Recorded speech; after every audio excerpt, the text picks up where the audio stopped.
निमिया कई पेड़ जिनी काटाया मोरे बाबा।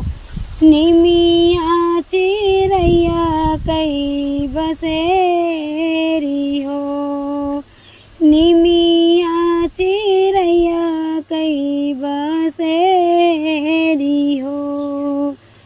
कटी जई है निमिया तो उड़ी जई है चिरई। रही जई है झुंझिया अकेली हो।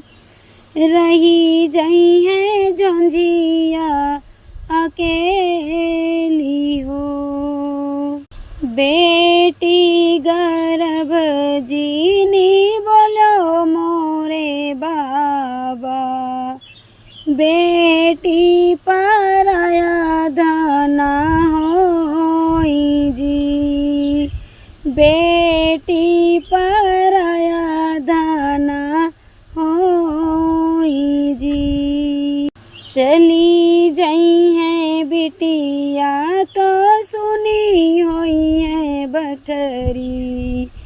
रही जई है मैया अकेली हो। चली जई है बिटिया तो सुनी होई है बखरी। रही जई है मैया अकेली हो। रही जई